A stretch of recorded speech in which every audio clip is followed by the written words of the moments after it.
What's up, YouTube? Day 5, winding down up to Best Actor. Only other category after this is Best Picture. So this category, much like yesterday, I mean, you got 5 people that are really, really good at it. You might get the nomination of, or the winning of somebody who hasn't been nominated before and not pulled it off, or you might get a new actor to jump in there. You got some old blood in Bradley Cooper and Christian Bale who just knock it out of the park where they're at. So I do think it's a good race, but I do think there's a couple roles that at least in the Academy's eyes, might stand out ahead of others. So getting right into it, Bradley Cooper in A Star Is Born, playing basically a character that you've seen in film before of the musician, drug addict, alcoholic, on rough times and everything, who has the world at his fingertips and is just miserable in life and everything. And there's an evolution through the film. The one thing that's constant is the alcoholism. Right, but in the beginning, he's this fun-loving guy who's all happy and everything. By the end, he's just this miserable man and everything. And he goes, downward slope that way, and then the alcoholism is a straight slope. So he has to portray, the alcoholic and the happiness, but all I do is got to play the alcoholic and the sadness, and he does a good job of that. I mean, Bradley Cooper, a lot of women just like look at him as a good-looking actor and everything, and he's a heartthrob, kind of like how Leonardo DiCaprio was years past and everything. But Bradley Cooper is a good actor, and as a horror fan, I like him because Midnight Meat Train. I mean, he started in with that genre, and he's never hated on his roots. Like, he's a guy that has done interviews and talked about his horror roots. So that's one thing I always liked about Bradley Cooper. Second, Christian Bale in Vice. I think this is one of the front runners because just the way he conveys this despicable human being and is just such a good person to play that role, and all the makeup and the acting, and he just knocks it out of the park. The one thing with it is, and I've said this in all my other reviews going back a couple years, when it's a biopic, I'm not exactly 100% sure if you're if you're doing imitation or you're acting. Like, if you add nuances to it that are yours, then you're acting. But if you're just doing an imitation, then you're not really acting. You're just playing somebody. There's better people to do characters or imitations of people out there. There's comedians who do spot on ones of people. So but Christian Bale, I mean, obviously he's a great actor, and another guy got his roots in horror, American Psycho. So there's kind of like this ongoing theme here with these nominations. I mean, Viggo Mortensen got his start with Texas Chainsaw Massacre 4, right? 4. And Rami Malek, obviously, well, he got with Mr. Robot, but it's just, there's that ongoing thing here where these guys got their start in horror, and like I said, I'm a horror fan, so that adds to it. So anyway, Rami Malek nominated for Bohemian Rhapsody, and this is the best thing about Bohemian Rhapsody is Rami Malek, because I like Bohemian Rhapsody. I don't think it was that great of a film, though.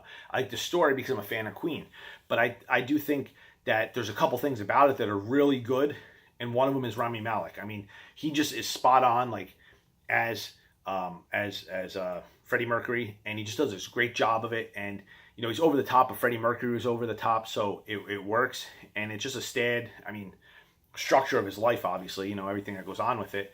But this falls back to Christian Bale, where we're getting a character being played, or a real character being played by an actor, and is it imitation or is it acting? And I do think they're both present there. I do think Rami Malek brings something to it that's a little bit extra.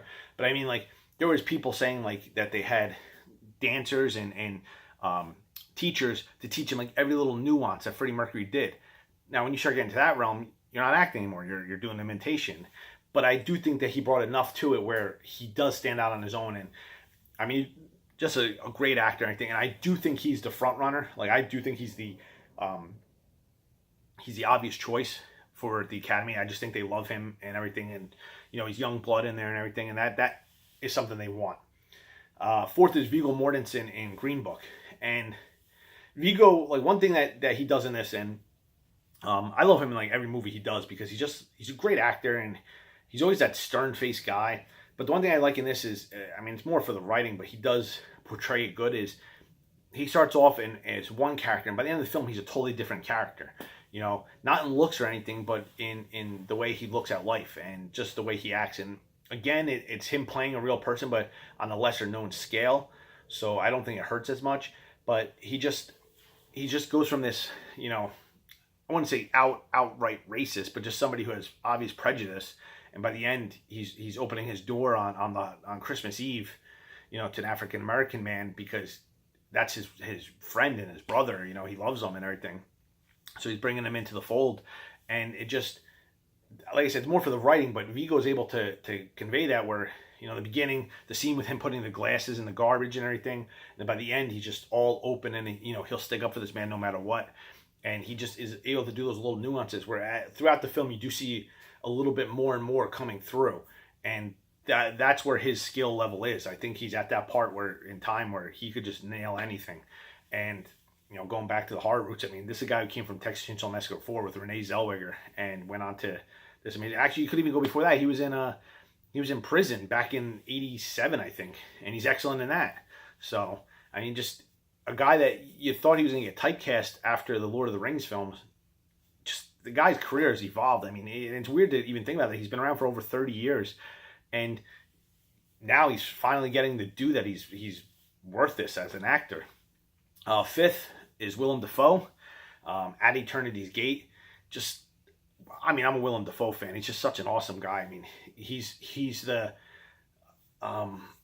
poor man's Christopher Walken in terms of creepiness, but he's a better actor than Christopher Walken, I think, by far. Willem Dafoe is just such a good actor. Last year, he was in for was the Florida Project, and he was great in that, and he's good in this. But I mean, the only film in this nominations that isn't a biopic is Bradley Cooper, and it's basically based on anybody in music that had that kind of lifestyle. Willem Dafoe's over here playing Vince Van Gogh, and I didn't know that going into this film. I had no idea there was a Vince Van Gogh movie, and once I saw him and they started talking, I was like, man, he looks like Vincent Van Gogh, and sure enough, it is. So I do think he plays it good. The only problem with it is, like, the only thing we have of Vince Van Gogh is historical reference and everything. So everybody plays him basically the same, and Willem Dafoe is no different. He plays him like he's played in any other thing, any other movie, any other show that you see Vince Van Gogh. If there's a time travel or a biopic or a historical piece, he's always played the same way, and it is what it is. I think Willem Dafoe is a great actor. I don't think he should have been in this nomination. I think Washington from Black Klansman should have gotten this spot, and that's nothing against Willem Dafoe, because, like I said, I think he's an amazing actor. So, predictions. I think Rami Malek is getting the award because the Academy just has a love affair with him right now. And I mean, I do think he plays a good part in it, and he plays one of the most historical people in rock and roll and in media in general, in pop culture. So I do think he has a big shot of getting it. Who I want to win is Viggo Mortensen. I think I want him to win because, big Mahershala Ali fan. I wanted him to win. I think the two of them played excellent together, playing off of each other, and they're just a good duo between the two of them. And I think Green Book is a very underrated movie for the Best Picture. I do think it's one of the better movies out of the Best Picture. So, and I think he's one of the reasons why, because he just pushed that film along, and just the roller coaster he goes through of character, from this mildly racist, prejudiced man, who just beats people up, to the end he's talking about music with an African-American man, bringing him in for Christmas dinner and everything. Dark horse is Christian Bale, because I just think, the Academy likes him as well. He just played this despicable man perfectly, and all the makeup work they did, all the, just the bodysuit that he had to get into, and he nails it perfectly. So that's that. Tomorrow, Best Picture. I might do a little video on Sunday, just to review and maybe talk about some of the other awards and everything. And then Monday, hopefully, I make a video of getting all my predictions right, but it probably won't happen. And maybe that's probably when I'll be starting my horror challenge. And also, while this was going on, I kind of took the time off of the past month to watch my Oscar films. I'm in the on Letterboxd cult movie challenge, weekly challenge, and a horror weekly challenge. So those two, plus like I said, I'm going to be doing the horror day film. So I'll probably start throwing them out there, just reviews of whatever I watch. A lot of canon, Death Wish 2 and 3, Assassination, a bunch of that kind of stuff. Documentaries like that horrible documentary, Abducted in Plain Sight, stuff like that. So we'll see. But until then, I'll catch you on the flip side.